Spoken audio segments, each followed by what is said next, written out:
Hi everyone, welcome to this STL Partners webinar, Telcos in Health, 10 case studies show how to crack the healthcare opportunity.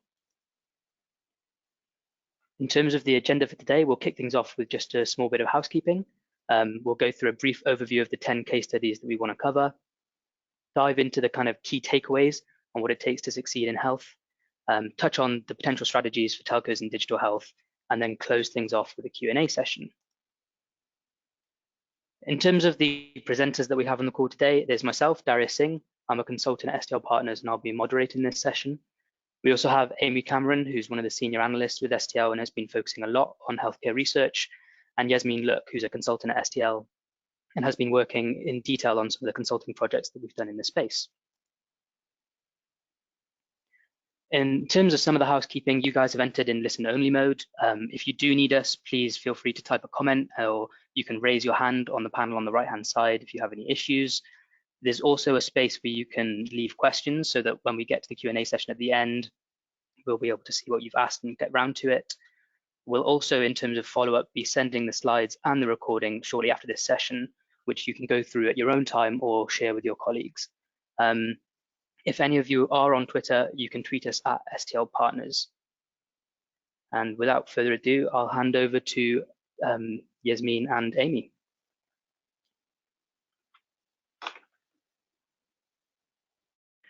Great, thank you very much, Darius, for that intro. So this is Amy speaking now. So let's start with a quick overview of where telcos are playing in the digital health space. So we've broken this down into a few buckets. The first one is network connectivity, and which probably in the future will move to be calling some kind of network as a service solution as solutions become a little bit more cloud-like over the next decade or so.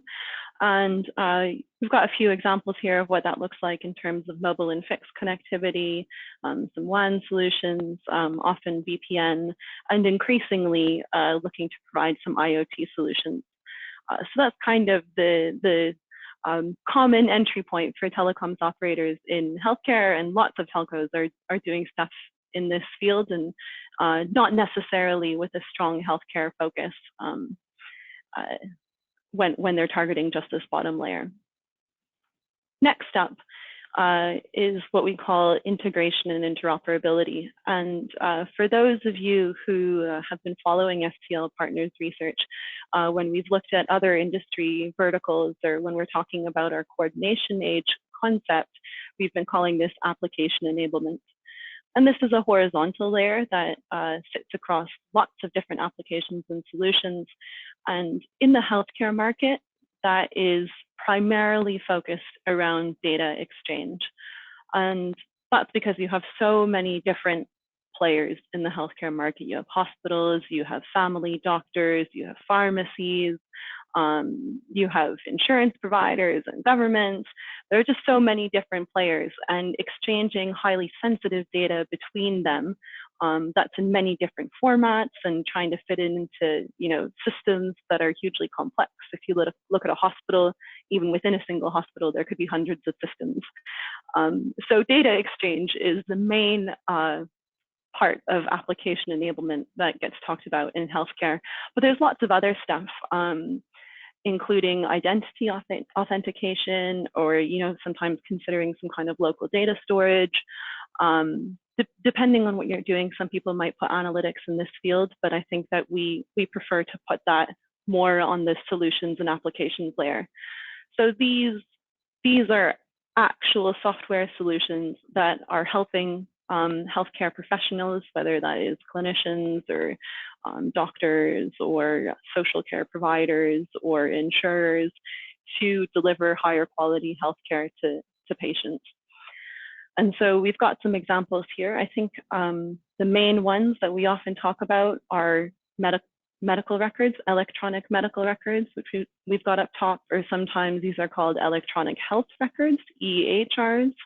or sometimes they're called personal health records, PHRs. Whatever guise they're coming in, it's all about tracking the patient's medical data in a place, and depending on who owns that medical record, whether it's the hospital or the GP or the patient themselves, it has a slightly different name. But there's a whole range of solutions around managing those patient records. Then increasingly, we have remote monitoring solutions, which are powered through the Internet of Things. And that might be for chronic illnesses. It might be for patients that have recently been released from hospital who need to track their vital signs. Other types of solutions include things like prescription management solutions for e-prescriptions, which in most developed countries are now at least starting to be rolled out. Some are more advanced than others.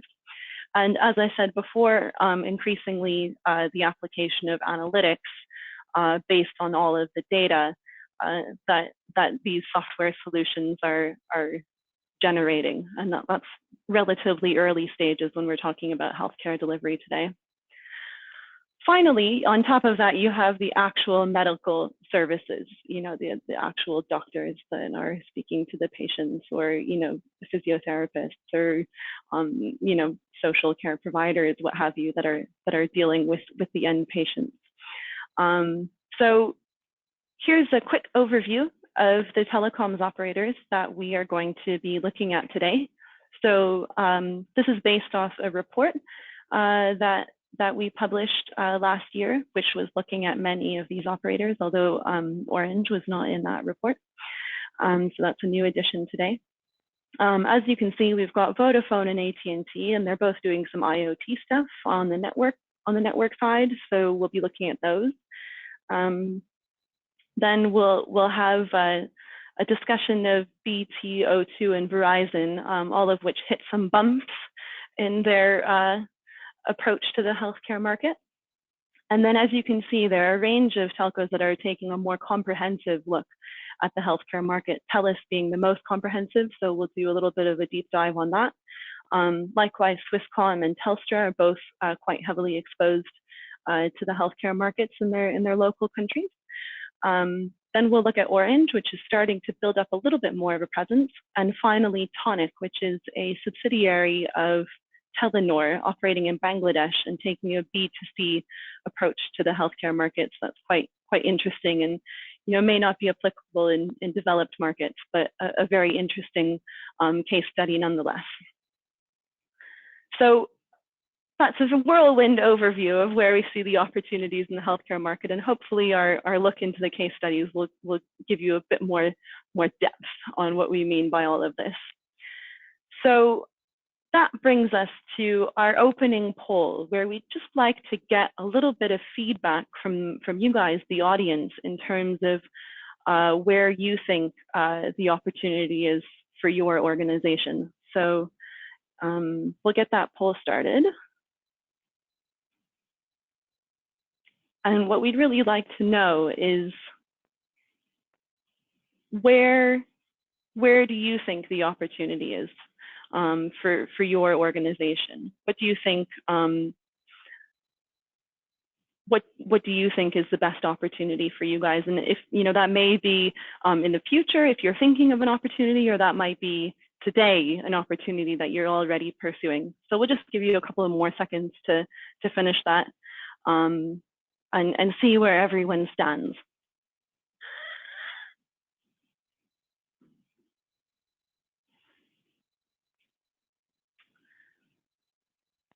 All right, so actually, I can see obviously very few people are looking directly at medical services, and that's not surprising given most of you are probably telecoms operators or work within or as partners to telecoms operators. But I can see that people are pretty evenly divided between the applications and solutions and the application enablement, and that's interesting. So we have ourselves a view that we think that application enablement is an interesting opportunity, but it cannot be explored all by itself. There needs to be some exposure to the solution side as well. So It'll be good to get your feedback if your opinion has changed by the end of the webinar.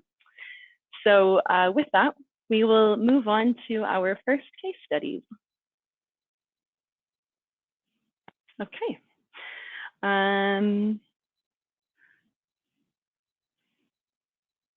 Okay, so let's start with AT&T and Vodafone. As I said, these operators are focused mainly on the connectivity aspect. And that means that they are trying to help their business customers that are exposed to the healthcare market to deliver a better customer experience through access to the connectivity solutions that they need. So I will specify that for Vodafone, I'm looking mainly at what it's doing through its global IoT platform and in developed markets, rather than some of the stuff that it's doing in sub-Saharan Africa, where it has developed some mHealth solutions, especially through its subsidiary called Mezzanine.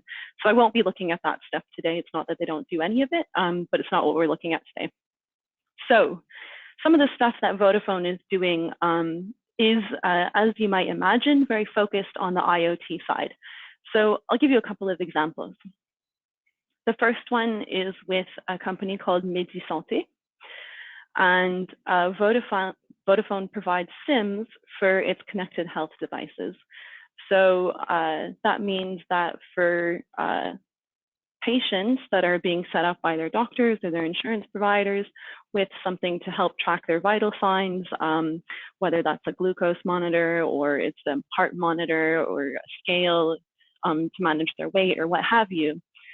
A lot of the patients are trying to control chronic illnesses, and many patients with chronic illnesses are old and they're not very good at not very adept at setting up a Bluetooth connection on a medical device.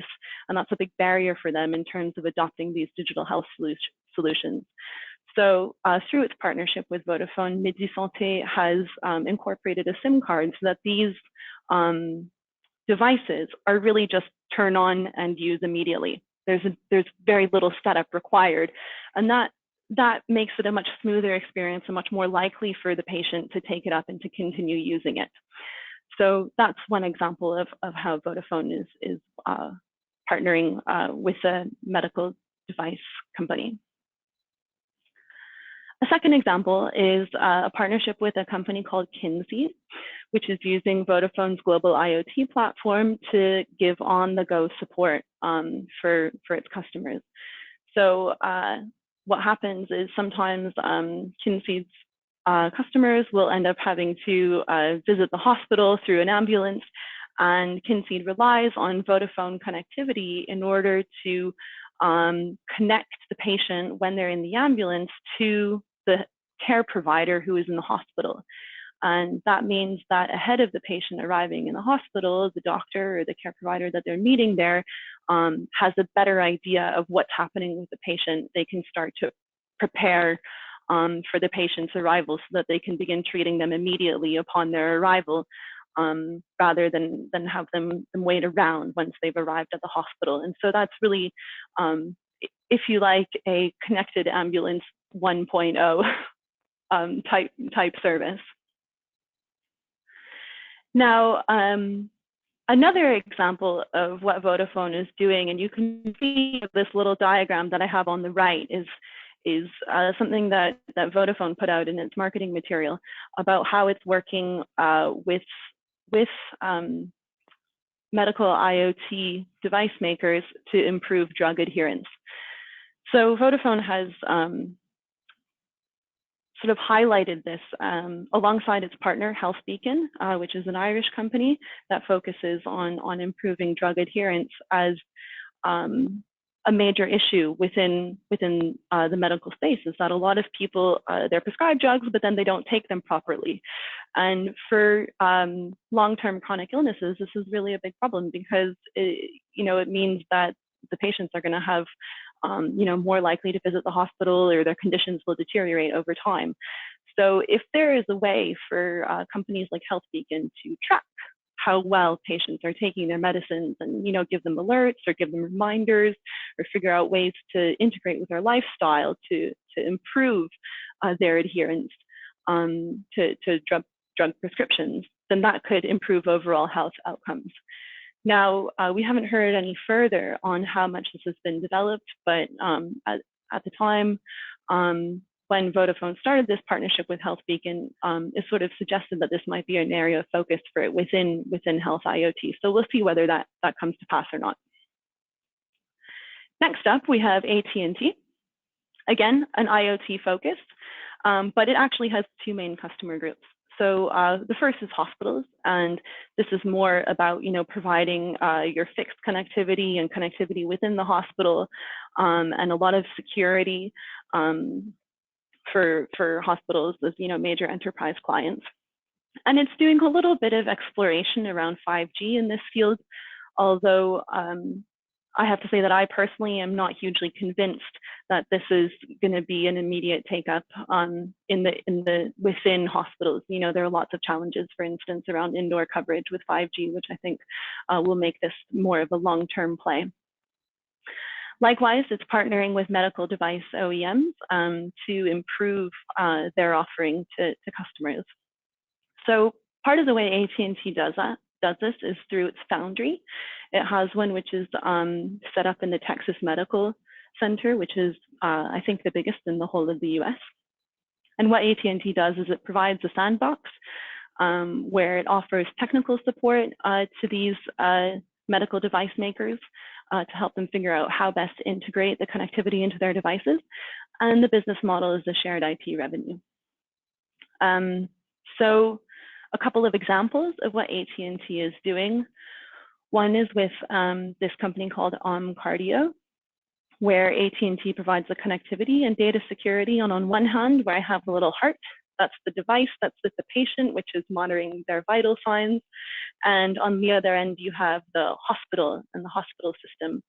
And through connectivity from AT&T, Cardio can collect and process patient data within a matter of minutes and transfer that over to the hospital so that they can keep track of their outpatients. Another example is a device called Ira, which is a sort of glasses for sight impaired people. And what it does is through some communications, connectivity, it allows a sight impaired person to be connected to an agent at the other end who can help them get through daily tasks, whether that is trying to do something around their home that requires sight, or whether that is navigating a trip outdoors to a certain location, or whether that is helping them book transportation such as Uber, and those types of things. And AT&T provides the connectivity that underpins that link between the sight impaired customer and the agent. And Ira works on a subscription model depending on sort of how much you want to use it. So that's kind of how telcos are approaching it from the connectivity layer. And as you can imagine, there's a big focus on the IoT opportunity, and they're sort of trying different angles of how to make life easier for medical device makers. And those are really their customers here, the medical device makers, rather than health clinicians or healthcare providers directly. So with that, I will pass on to Yesmean.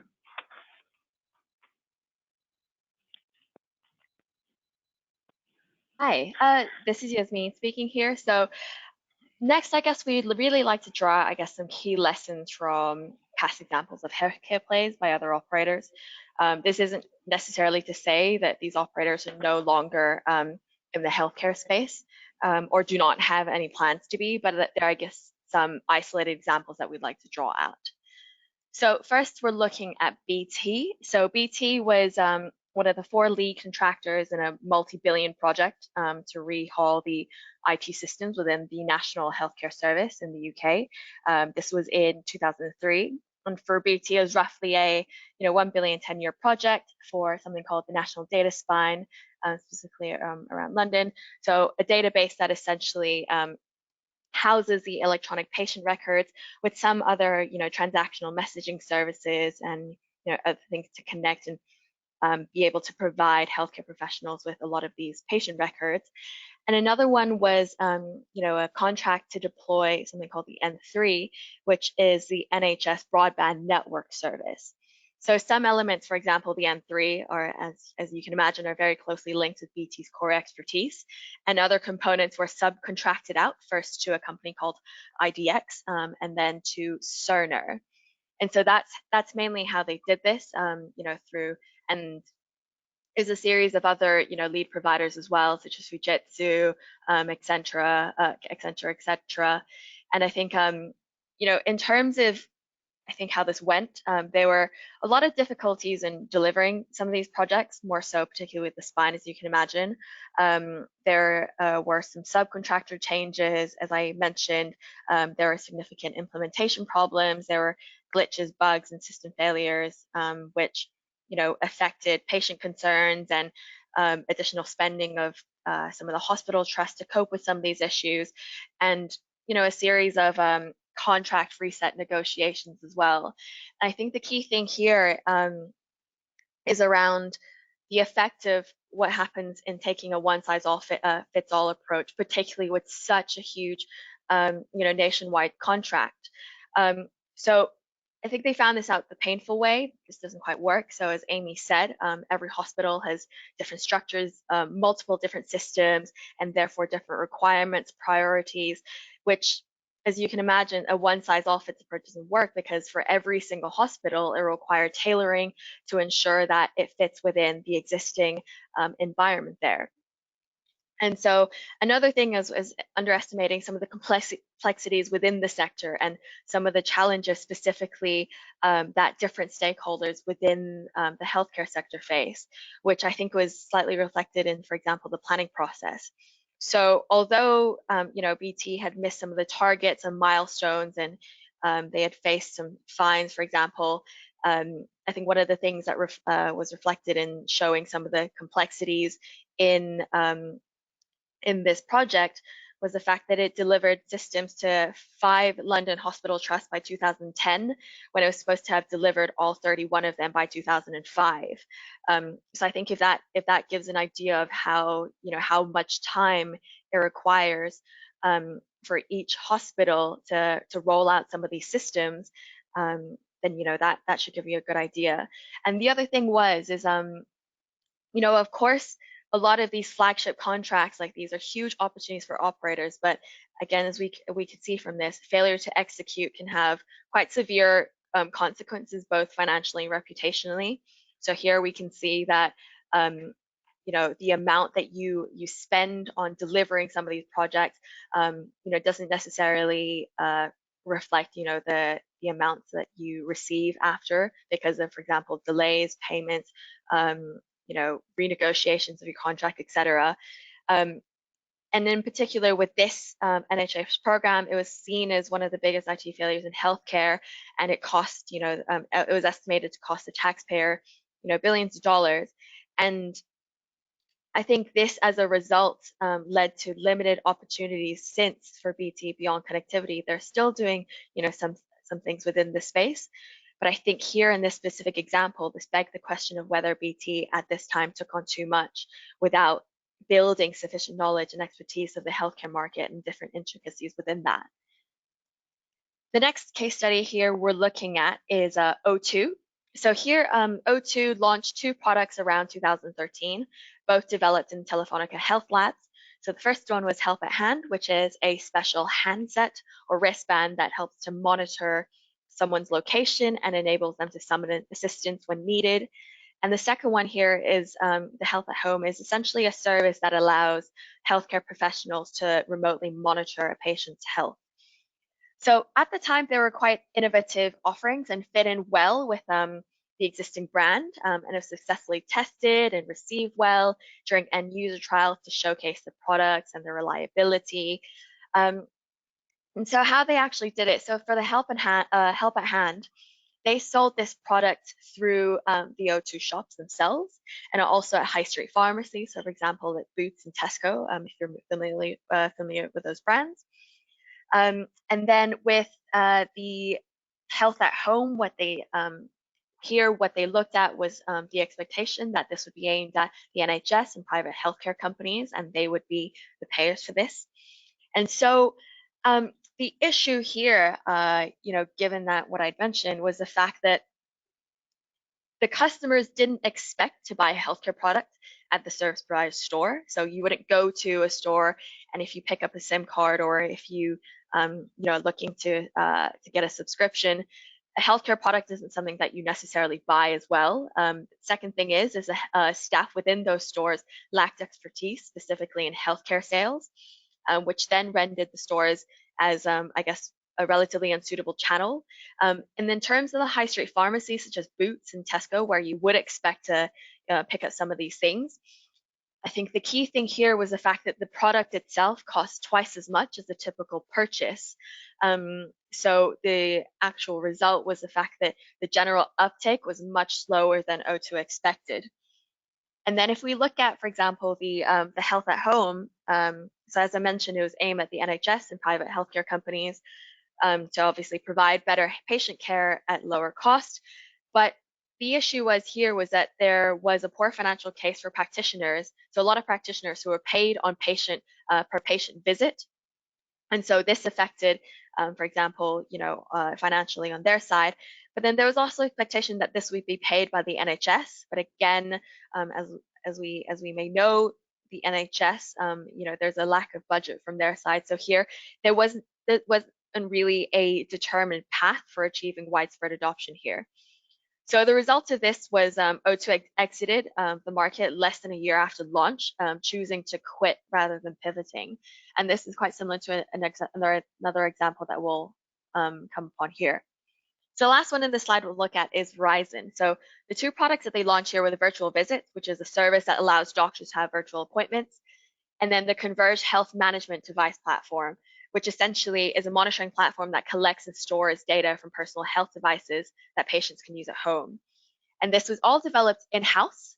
So here you can see a short timeline where it submitted the application for FDA clearance in 2012 in the US, and then it only launched it almost 2 years later in 2014. And by the time when they launched, they lost out to a lot of the smaller, more agile targeted startups that were able to deliver solutions that directly fit customer needs. So when the Verizon products launched, they were no longer as relevant, and so failed to gain as much traction as they expected, and failed to get a foothold in the market. And again, instead of pivoting, they pulled the plug after 6 months. And in this case, I think the key things to point out was, the healthcare sector shouldn't really be a side business, and there's huge importance in being able to invest enough time and money to grow the business and understand the sector, and then use those learnings and mistakes to then reiterate and build upon what you do. And so in Verizon's case, that led to a significant time, effort, and resources wasting in developing the solutions, 2 years of times. And so telcos really need to be able to quickly adjust and reiterate based on needs. And here the key message, I guess, is the fact that persistence really matters, and there are no easy wins.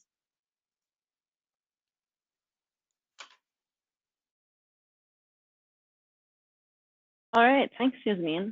So now on to TELUS Health, which is probably the global flagship example of a telco that has approached the healthcare market. So a little bit of background. TELUS has been invested in the healthcare market since 2008, and it was a bit opportunistic. Its move into healthcare in the sense that it was looking at a few different potential areas to invest in. Its competitors in Canada, Bell and Rogers, were heavily targeting the entertainment sector. They were buying rights to hockey games and sports and stuff like that. And so TELUS felt that it wouldn't be able to compete in that field, so it had to look elsewhere. And so it was looking at many different sectors, at financial services, energy, energy extractive industries, which are big in Canada, but then an opportunity to acquire a company that processed insurance claims settlement and had a bit of exposure to hospital IT systems came up for sale, and sort of the timing was right, and Telus was ready to commit. So that's how it got into the healthcare market at first in 2008, and it's been building up since then over the last decade. So an overview here of what Telus is doing in the healthcare market, sort of 10 years later. What are the main things that it's doing? So as I said before, in the apps and solutions layer, it does insurance claim settlement, and that was its first acquisition in the market. Then it has big exposure to the electronic medical records market for GPs. So I'll explain a little bit about how it got into there in a second. It's starting to gain some exposure to remote monitoring, which it's doing through its existing exposure to the electronic medical records market. And it's starting to do more around employee insurance and wellness. So those are sort of the apps and solutions that it focuses on. On the applications enablement layer, it's very focused on developing a health exchange, a health data exchange for Canada. And whether or not it will end up being the dominant one in Canada is hard to say just yet, but it has a very strong position there based on its position in the electronic medical records market. And finally, it has a global perspective as well, where given its decade of experience of developing these solutions for the Canadian market and figuring out how a telco can build relationships within the healthcare sector, it's licensing its technology to other telcos globally that are thinking of approaching this market at the application enablement layer. So how are they doing what they're doing? Telus has basically a three-pronged strategy. So the first one is to build reach in the Canadian healthcare market. And it started as claim settlement, working with the insurance providers and with a bit of exposure to hospital IT systems. And what it found through that initial break into the healthcare market was that it had very little visibility into sort of the day-to-day operations of healthcare delivery. It felt like it was too far away from the main actors in the healthcare market, which it felt to be GPs, or family doctors, primary caregivers. It was too far away from them to really make a difference to how healthcare was delivered. So it built reach following its first acquisition through more acquisitions. So our little handshake here, which I'll use on future slides, implies acquisitions. And it acquired a lot of EMRs across Canada. And the Canadian healthcare market is primarily funded provincially. So at the time when Telus started buying EMRs in about 2012, these were still operating mainly within provincial bounds. So by acquiring many of them across different provinces as a national operator, Telus was able to consolidate the market on a national level. And finally, it also acquired quite a lot of providers of IT services for pharmacies. Again, similar to the idea for GPs, where I felt that pharmacies were very close to the day-to-day operations of healthcare delivery within the country. So step one, build reach through M&A. Step two was to figure out how to drive collaboration across the healthcare ecosystem, across all the myriad different players that I mentioned earlier. So this was more of a sort of build type thing rather than an acquire type thing. So what they've done is, on top of all the EMR systems that they've bought, they have built a mobile app, which is basically the same for all end users. So they're sort of driving collaboration in that sense. And they're using that in order to help drive collaboration between the GPs and other players in the healthcare market. And one of the ways that they're doing this is through pursuit of government contracts. So some of that is through pursuing remote monitoring contracts, but a bigger one is the contract for online prescriptions. And in Canada, this has taken quite a long time to evolve. Originally, they were going to do it at the provincial level, and then the federal government decided they were going to do it. And after many years of the Canadian healthcare system figuring out how they were going to do it, TELUS was able to bid on this contract, and it won the national level contract for rolling out e-prescriptions.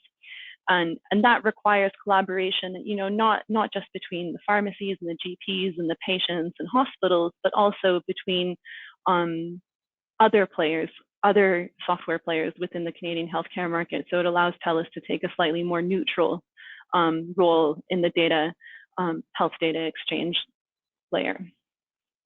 Its last goal is to improve health outcomes with analytics. So on all the different solutions that it has acquired and that it has built on is to add some analytics to this. And it's doing this partially in partnership with some other players that are coming into the Canadian market. So one example is through a partnership with Babylon. People who are in the UK may be familiar with this company that does basically a virtual GP service. So, instead of having a bricks and mortar GP, you have a virtual GP that you speak to through video chat. And TELUS is rolling that out with Babylon in some parts of Canada now. And then also through partnerships with companies like Sprout and League, which are sort of revamping the insurance market in Canada, where your basic healthcare needs are covered by the government, but then drug prescriptions and any extra stuff, often like physio, is covered through private insurance, often which people get from their employers. And this is changing, trying to get people to live healthy lifestyles rather than just make one-off claims for healthcare healthcare provision, sort of in a reactive mode. So those are how TELUS is sort of approaching this end of the market. So how are they doing? They're doing quite well on their first goal of building reach. They're the leading EMR provider in Canada, and they're also the leading pharmacy IT provider in Canada. So they're doing quite well in that field through their acquisitions. If we think of the aim to drive collaboration across the different parts of the healthcare market, they're doing quite well on claims settlement. Because through their initial acquisition in insurance claims settlement, they've created a real-time claims settlement system that includes GPs, allied healthcare providers, pharmacies, patients. So they've got a system that runs between several different players in the healthcare market. And as I said, they've won the national e-prescription contract. So they've got a couple of pieces there, but still quite a long way to go. And that's a long-term project. Finally, how are they doing on the analytics level? Again, on the claims settlement and the EMRs, they're starting to roll out some analytics, and they've got some solutions that are working. For instance, understanding how different prescriptions are being used across the country, and potentially where you could replace generic drugs or replace brand name drugs with generic ones to save money and things like that. And as I mentioned about partnerships with Babylon and Sprout and League, that's still in development. So there's a long way to go there, but they're starting to get some stuff done. Finally, what does the money say? This is our best guess. TELUS has said that they have hundreds of millions of revenue coming from their healthcare market. Some of that is coming from connectivity, so it's not all from the healthcare solutions. We estimate last year it was about 6% of TELUS's total revenues. So it's a good chunk, but it's still early days. And I think what we would say is that TELUS has a solid enough position in the Canadian digital health market that it's not going to be displaced, that it has a strong opportunity to help further develop the digital health market. But it's not guaranteed that it's going to, sometimes in the past, TELUS's CEO has talked about it like, oh, in a few decades, we could be a healthcare company. And the way that it's going now, I don't think that that's quite going to happen yet. So that's a little bit of an overview of TELUS. I think we're going to have to speed up now because we've taken so much time. So Yesmean and I have been trying to put a lot of work into a very quick presentation. So apologies to you all as we speed up a little bit for the last maybe 15 minutes and then a quick Q&A at the end. So I will tell you a bit about Swisscom. They do many things. They've also been invested in healthcare probably for a better part of 10 years. And they've gone from the angle of the personal health record. And they tried to do that as a consumer thing at the beginning. And kind of the same problem with O2 and Verizon. Why is my telco providing me a personal health record? And so they very quickly pivoted to the business market and trying to forge relationships with hospitals, with the government. They likewise, like TELUS, they have made some acquisitions into IT systems for GPs. So they have some exposure there, which helps feed into their personal health record. So their personal health record is called Evita, and they've been forging relationships with hospitals, with doctors, and with pharmacies who then offer the patient health record to the patients themselves. So Evita, so Swisscom is sort of doing a B2B to patient model. So as you can see, in 2009, they first created Evita, and that was, they built it internally. Then from 2012 until present, they've been making the acquisitions, as I mentioned, in the healthcare IT market and forging their partnerships with hospitals. And then a little bit later, 2015 till present, they've been really supporting the government in a national effort to roll out patient health records that sort of puts patient data control into the hands of the patient rather than anybody else. And so Swisscom have benefited from that national program. And they're also working with hospitals to develop remote monitoring programs. So a little bit of what they've achieved. They're doing quite well on the personal health record side. So they've won the contracts for 13 out of 26 cantons in Switzerland. And as of 2019, or as of last month, they'd rolled out the live electronic patient records in 11 cantons out of the 13 that they're serving. And that there's a 2020 deadline on this. So that's why they're doing well. And this is, yeah, as you say, a government program. On the remote health monitoring, they've managed to expand their trials to 5 hospitals and 250 patients, but as you can see, that's still a trial. That's nothing major yet, and not quite on the level of TELUS in Canada, which has won a multi-million-dollar contract to help roll that out in Canada. So I think some of the lessons quickly that we can take away is healthcare is a national thing, often supported by the government. So align yourself with government goals, find out what is the government trying to do and support them in doing that, which is what Swisscom has done with the personal health record focus. Second, focus on 1 or 2 key areas. It's very, healthcare is so complex. It's really difficult to do everything. So you need to pick an area of focus. And third, as Yesmean and I have said again and again, and we will continue saying, is that you need to be patient. You can't expect this to be a turnaround in a couple of years. It's going to take a little while to bring this together, even if there's a little bit more momentum around remote monitoring and stuff like that today than there was 5 years ago. Back to Yesmean. Okay, perfect. So Telstra here is another one of the telcos that we've done a much more deep dive case study on. So Telstra actually currently plays in across 6 different segments. They took a while to get here, and where they mostly play a lot on the application enablement side, as you saw in one of the previous slides, and also in some of the application solution side. So I mean, in terms of how they got into focusing on these 6 segments, they weren't really doing as much in healthcare until about 2014-15, where they became a separate unit and made a series of acquisitions, spending a significant amount of money, and made direct investments across different areas.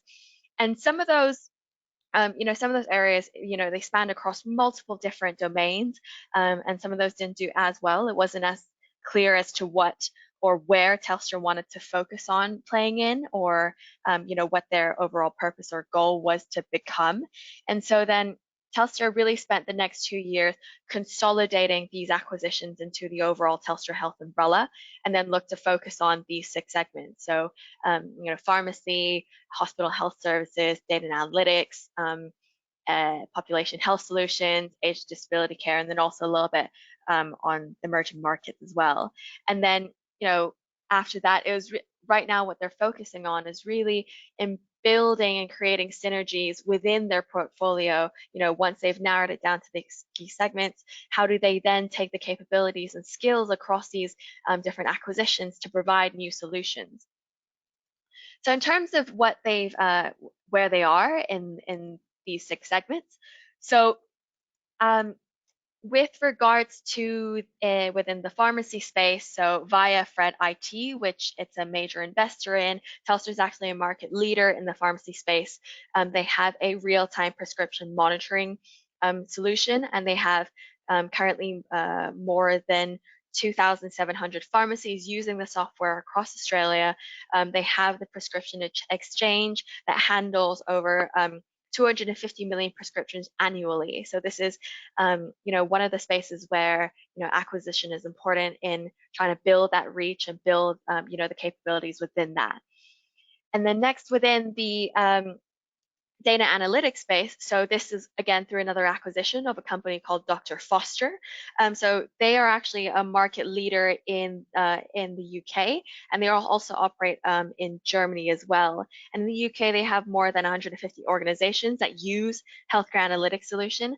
As we know, this is still a relatively early space, and so that there's a lot of room to grow here. It hadn't got as much traction in Australia, but it still does have some presence there. So I think that's another different focus area for Telstra to grow into.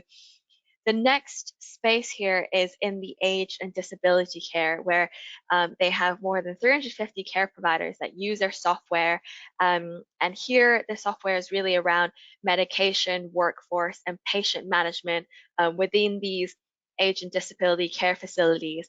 And they have quite an established business model around that.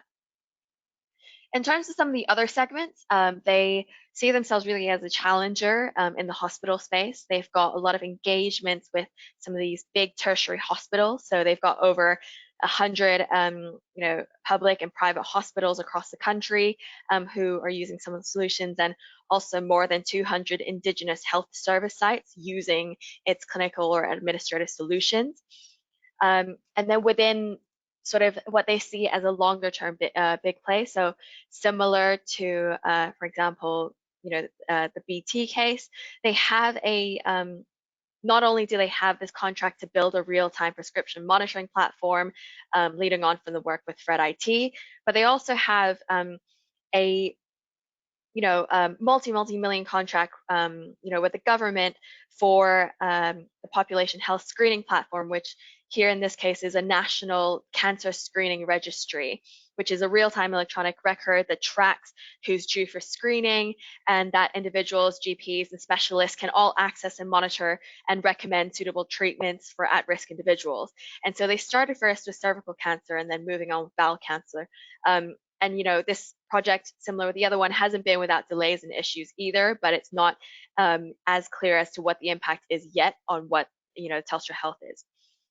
So it's relatively early days as to assessing whether or not to what extent they're a success in this space.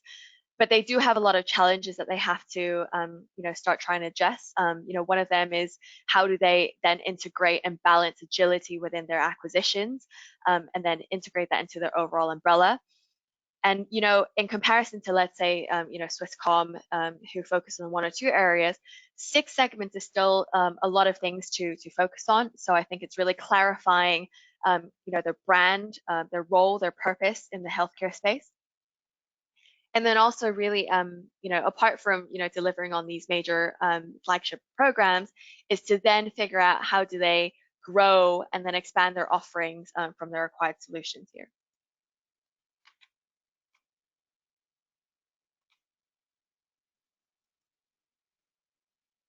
All right, back to Orange. So very quickly, a quick overview. So Orange first created a health division in 2007. Then over the following years, they did a lot of work around building credibility and handling medical health data, particularly in France, and they developed quite a lot of mHealth solutions for their subsidiaries across sub-Saharan Africa, where there's a real lack of access to healthcare in those markets. Then in 2016, they created a separate Orange Healthcare subsidiary, which lives within Orange Business Services and has its own CEO. And they then ramped up their exposure with the acquisition of a company called Enablement, which plays heavily in the integration layer within the healthcare space. So a little bit of an overview of how Orange is playing. You can see in the yellowy orangey color is where Orange Healthcare has a presence through the mHealth solutions that it's delivered in emerging markets, as well as through medical data handling through its operations in more developed markets. So that's more in terms of providing connectivity to hospitals and helping hospitals to secure the data that they're handling, or to exchange the data a little bit from one place to another. So that then with the acquisition of Innovacom, it increased its presence in France, but also into new countries, including Canada, Switzerland, Belgium, and the UK.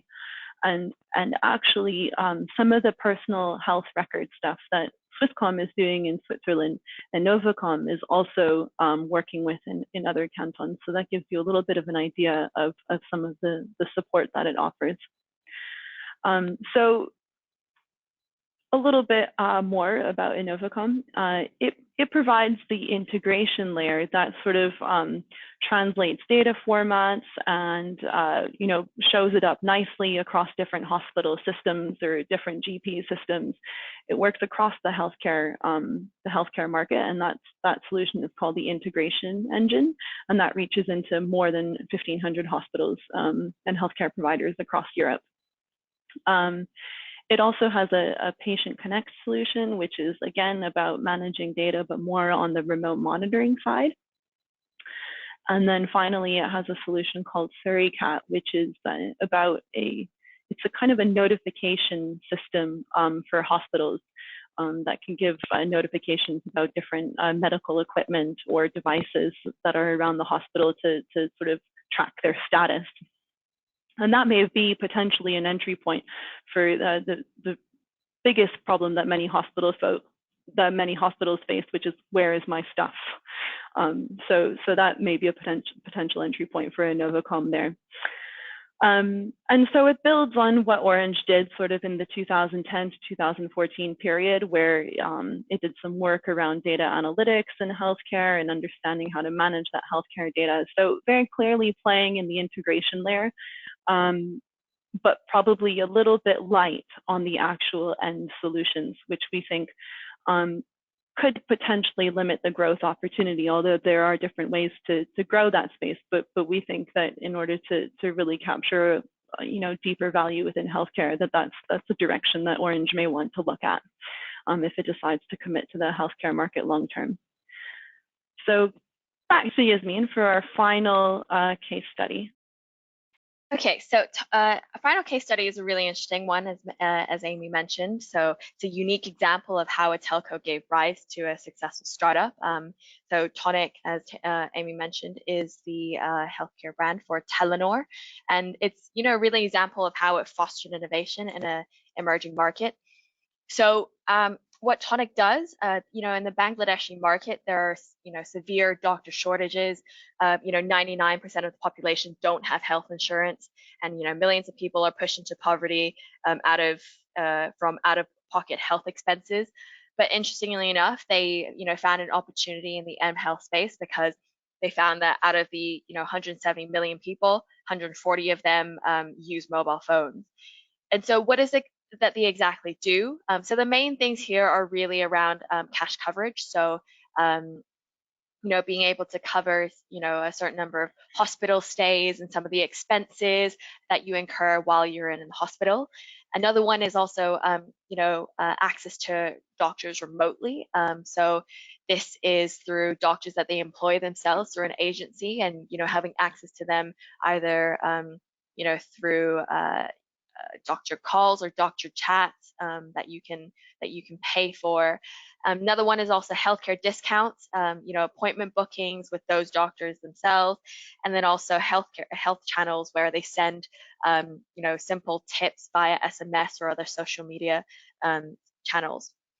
So Tonic, they do this via a freemium model. So they started by launching their Tonic Free in 2006, which is their absolute basic subscription. They really found the difference between selling a healthcare product and a mobile phone subscription was very different. So they set it up through, building their own distribution network. They partnered with pharmacies and local NGOs in the space. And then when they saw a rapid increase in their user base and started to build a lot more awareness and reputation in their brand, then they started to really, focus on distributing these products or these subscriptions through their telco network. So in this case, the operator here is Grameenphone, which is a Telenor subsidiary. When they launched their other products, so Tonic Asha, Asa, etc., they found that they had low stickiness, so they looked at providing more everyday value. So they added some more extra services that you can share among your family, etc. And that's, one very quick example that I can just state to showcase the importance of agility in this case. So the fact that they were able to adjust much more quickly to market demands, they were able to constantly iterate depending on market reactions and dynamics. One thing they mentioned was the fact that they really started as a startup, and they're separate from the Telenor company itself. And some statistics here that really showcase the rapid growth that they had. So they had 3 million users after a year of launch. They had already 300,000 consultations conducted through their service in 2017, and then by 2018, not too soon after they launched, had 5 million users. And so in terms of where they're going next, they're really looking to expand and increase their digital sales channel. So looking to work with corporates that want to expand their employee bases and health programs. And with a lot of data they have, they really have the space to integrate AI to speed up and personalize different services. And there's also a lot of interest that they've gotten outside of Bangladesh from other markets, and they can transfer a lot of this experience there too.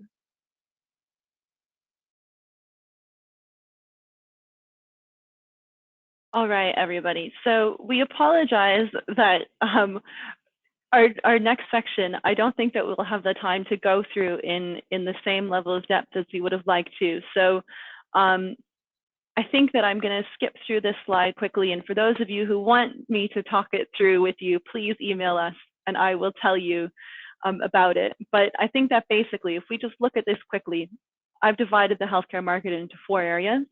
Sort of the consumer side, which is, top left, not real healthcare, but sort of people, the worried well, or people wanting to be healthier. There's remote care and delivery, which is sort of the formalized version of that that's provided through the healthcare market. There's, on the bottom right, the insurance and administrative reform, which is basically all the IT systems that we're talking about that people, that, telcos and others are investing into.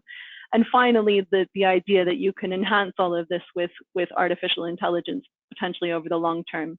Basically, the stuff on the left, we think is more global opportunity, and the stuff on the right, we think requires a lot of custom implementation, and so is a good place for telcos to focus on.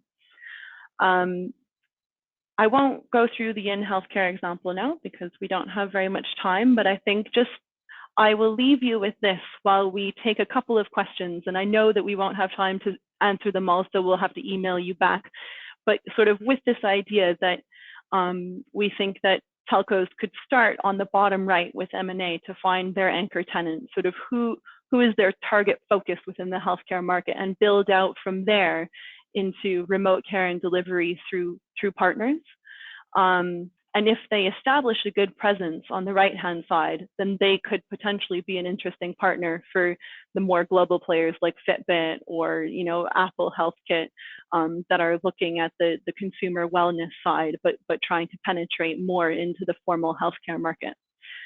So apologies for running through that so quickly. It's our own fault, but hopefully that will let you guys know that we have a wealth of information and interest in this area that we haven't been able to share with you today.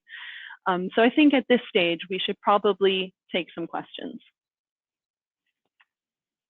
Okay, great. Yeah, Amy and Yasmean, thank you very much for that presentation. It's really interesting. We have time for just a couple of questions, and for those of you who joined late, there should be in the kind of panel on the right-hand side a place where you can type in some questions. If we don't get around to answering them today, we should hopefully be able to answer those by email offline. So we have the first one here from Chris, which kind of says, if TELUS is the flagship for what telcos could hope to achieve in healthcare, and I think you mentioned they were getting around 800 million in revenues, how does that balance in terms of profitability? Where, what's the level of investment that they've made through these acquisitions, and over the 10 years, is it actually a profitable business unit, or are they still building on that? Yeah, I mean, that's a good question, and I think that we'll say, look, there's a distinct lack of financials to show here because telcos are not reporting them, because I don't think it's a substantial part of their revenues for any telcos that are invested in this yet. In terms of profitability, I think that on a TELUS's healthcare business is profitable. I don't know how high the margins are, but if we think in terms of what it has invested, I can't remember the numbers off the top of my head, but it is, I think, somewhere between 1.5 and 3 billion Canadian dollars of acquisitions, and then perhaps a similar amount again on development of the mobile apps on top of improvements on top of the acquisitions that it has made. So it has invested a lot. Probably, if we think of the upper level of, now don't quote me, this is an estimate, this is a guess, but if we say that over several years they've invested 5 billion and they're making 800 million a year on this, maybe they haven't entirely broken even yet, but those revenues are rising. And I think that one of the challenges they've had is that those have primarily been rising through M&A so far, and organic revenues are hard to build, particularly when you're working with the public sector. Contracts take forever. That e-prescription contract took them, it was like 5 years of legwork to get there, and they got there in the end, and it's a big contract. But it takes time to get there, and I think that that's really what they're trying to push, is the sort of the organic growth now rather than the M&A growth. And partially to do that, they're increasing their exposure to the private healthcare market in Canada, because that sort of moves a little bit more quickly, and then they can bring some of those proof of concepts back to the public sector. Okay, great. And kind of following on from that, we had a question from Eve, where is acquiring companies in the health space a key learning for operators who want to exemplify TELUS? And kind of a follow-on question from that would be, if you didn't want to pursue M&A, what are the other strategies that you could use to actually build the capabilities and skills in healthcare as an area?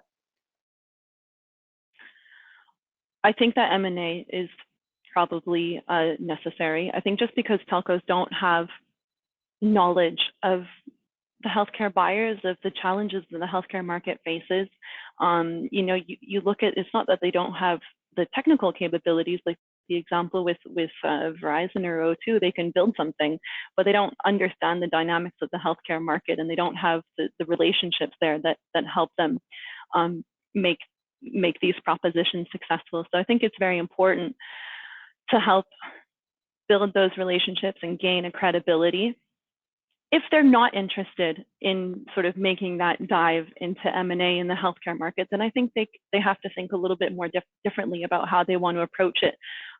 Potentially, they want to think about a connectivity play, and that could evolve as, you know, with the emergence of private networks and new, you know, 5G and all of that kind of stuff. There may be healthcare specific needs within connectivity that telcos could focus on. Or there are always partnerships.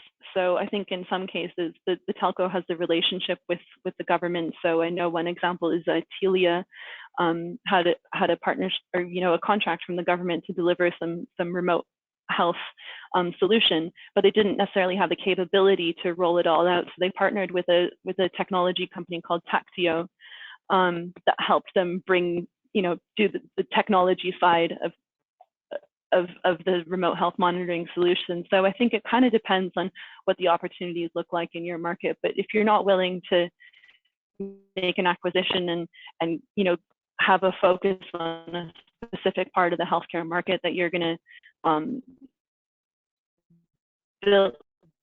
build on, then Yeah, I think another important thing as well is the fact that it's a little bit difficult.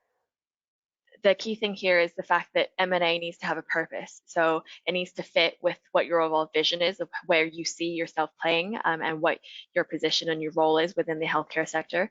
And then it's thinking about, okay, then what are the opportunities in that space? Because I think, you know, if you then acquire a lot of the companies that are available and they don't really, you know, you can't really create synergies with one another. It's a lot to handle, because even just picking GPs as your key customer, you know, that there are a lot of complexities within that. And so I think focus is important with M&A. Of course, M&A is still a big part of making, you know, a significant healthcare play. But yeah. Okay, great. And I think just one last question because of the time, and this is kind of around partnerships and opportunities and threats around co-opetition. And, you know, what do you think the role will be for the telcos in terms of the niche players who maybe have a lot of specialism and skills within healthcare versus also the internet and hyperscaler players? And how do you see the telcos balancing that ecosystem and potentially trying to compete with the hyperscalers and not becoming just a pipe to the niche players who deliver the applications? I mean, I think the hyperscalers, to be honest, they can do well on the consumer wellness side, but I don't think that they're the ones that are going to be transforming the healthcare market from healthcare delivery out. You know, in some places, obviously, a lot of them are based in the US, and Apple is doing a lot to try and bridge the gap between researchers and patients and hospitals through various different partnerships. And it may be able to do that in the US, but that'll be much harder for it to do in multiple markets. And so in that sense, I think that on the consumer side, that's why, you know, that top left on the little circular thing that I had, I don't think that's really where telcos should be targeting their efforts. Because it will always be difficult for them to compete at that level. Where they have an opportunity is that they are on the ground, they're in the country, they understand how the healthcare market in the country they operate in works, what the payer model is like, how the healthcare market responds to or is dependent on political cycles and stuff like that. And through greater exposure to actual healthcare providers, they can understand, okay, what's the in here? What is the major challenge that where I can help them with? And, you know, DeepMind might do that a little bit in the UK, but they're not going to be doing that everywhere. So I really think that's the entry point for telecoms operators. And in that space, that comes back to the M&A question, you know, especially how you're going to target that particularly. Depends a lot on what's needed. You know, sometimes in Australia, the GP market is very advanced, and that's why Telstra is looking at hospitals. In another market, the GP entry point might still be salient or might still be possible, or it might be about acquiring something that's at the integration layer, like Orange has done with Innovacom, and trying to build out at the solutions layer from there. through partners. Okay, great. Thank you both. I think that's all we've got time for. Thank you all for your questions and for attending. In terms of kind of the wrap up, we'll be sharing the slides and the recording with you in the next couple of days. We'll also share some of the Q&A just so we can answer some of your questions offline as well. Just a final thing is there'll be a survey once you exit the webinar, and it'd be great to get your feedback on how you felt this went. Was it interesting to you? Did it cover a lot of the topics that you wanted covered, and then what we could have done to improve? Because obviously this is an iterative process always. So yeah, thanks again for joining, and look forward to you guys joining us again soon.